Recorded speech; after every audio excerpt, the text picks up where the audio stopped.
So in this problem, we are given a list of probabilities for various scores on a golf course which is a par 70 course.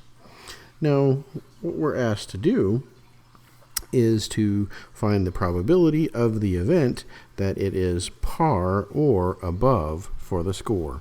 So the important thing here is that it is a par 70 course.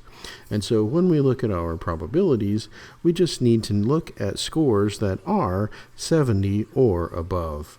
And so what happens then is we have these probabilities for our scores of 70 up to 100 or above.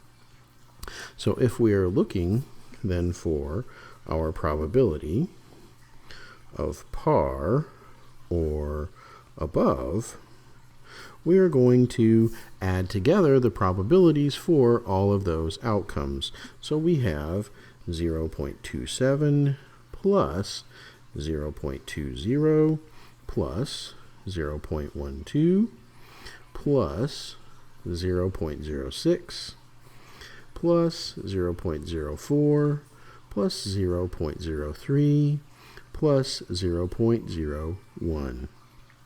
And so if we add all of those values together, 0.73.